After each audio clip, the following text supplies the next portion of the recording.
Hello everyone, welcome জনাইছো সকলোকে YouTube channel career আসামলৈ।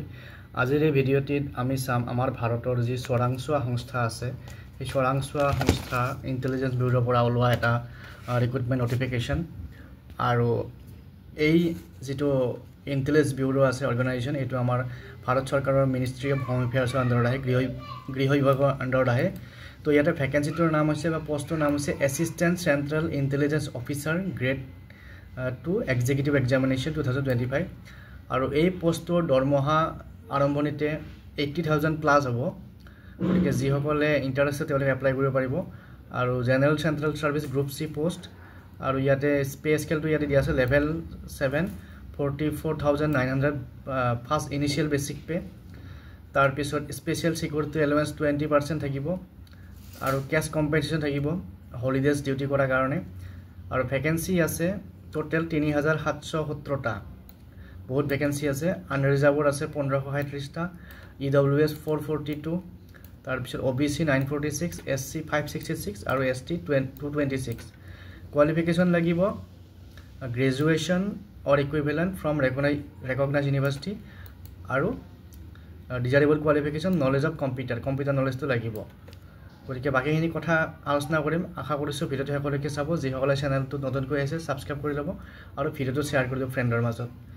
আৰু ইয়াতে এজ লিমিট আছে for general category 18 to 27 years 18 পৰা 28 বছৰ এজ অন 10 আগষ্ট আৰু যিসকল SC ST বা OBC আছে তেওঁলোকে এজ পাৰ ৰুল ৰেহাই পাব। তাৰ পিছত এই পোষ্টৰ কাৰণে কি কি এক্সাম হ'ব সেইখিনি আমি চাম এতিয়া।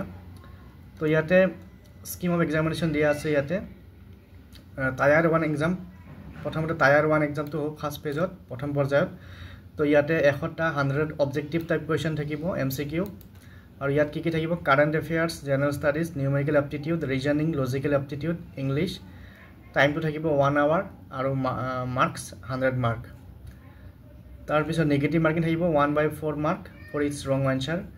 তাৰ পিছত টায়াৰ 2 টো হ'ব ডেসক্ৰিপটিভ টাইপ পেপাৰ আৰু ইয়াতে 50 মাৰ্কস থাকিব টায়াৰ 2 50 মাৰ্কসৰ ভিতৰত এসে থাকিব 20 marks English comprehension 10 mark long answer type question 2 question of 10 mark it's on current affairs economic socio political issues আৰু টাইম থাকিব 1 আৱাৰ আৰু ফুল মাৰ্কস 50। তাৰ পিছত টায়াৰ 3 টো হ'ব ইন্টাৰভিউ একেবাৰে লাষ্টৰ ষ্টেজটো হ'ব ইন্টাৰভিউ যত 100 নম্বৰ থাকিব আৰু এক্সামিনেশন সিটি আমাৰ অসমত কত আছে সেইখিনি আমি চাম। আমাৰ অসমত আছে ডিব্ৰুগড় গুৱাহাটী যোৰহাট শিলচৰ তেজপুৰ এইকেইখনত পৰীক্ষা দিব পাৰিব। গতিকে পৰীক্ষা চেণ্টাৰ এভেইলেবল আছে।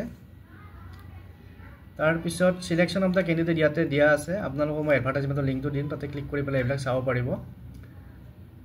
তাৰ পিছত নেক্সট ইম্পৰ্টেন্ট ডেটস খিনি চাও এপ্লাই কৰা। স্টাৰ্টিং ডেট হৈছে 19 জুলাই 19 জুলাইৰ পৰা অনলাইন ষ্টাৰ্ট হৈছে আৰু লাষ্ট ডেট হৈছে 10 আগষ্ট 2025 আৰু লাষ্ট ডেট অফ এপ্লিকেশন ফি হৈছে 12 আগষ্ট। গতিকে যিসকলে ইন্টাৰেস্টেড তেওঁলোকে আমাৰ মিনিষ্ট্ৰি অফ হোম এফেয়াৰ্ছ.gov.in এই ৱেবছাইটত গৈ পেলাই এপ্লাই কৰিব পাৰিব। মই লিংকটো দি দিম ডেসক্ৰিপচনত, তাতে গৈ পেলাই এপ্লাই কৰিব পাৰিব বা ncs.gov.in এই ৱেবছাইটলৈ গৈও এপ্লাই কৰিব পাৰে। তাৰ পিছত বাকি ইয়াতে ফিজ কিমান আছে সেইখিনি মই দেখাই আছো। এপ্লাই কৰা প্ৰসেছ বিলাক ইয়াতে আছে, আপোনালোকে চাই ল'ব পাৰিব। তাৰ পিছত ইয়াতে এটা এক্সামিনেশন ফিজ আছে।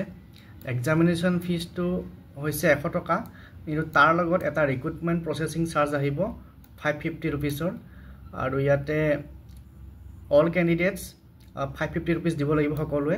তাৰ পিছত যিসকল মেল ক্যান্ডিডেট আছে আনৰিজাৰ্ভ EWS আৰু OBC ক্যাটাগৰী তেওঁলোকে ইয়াৰ লগত এডিশনালি 100 টকা এক্সাম ফি দিব লাগিব।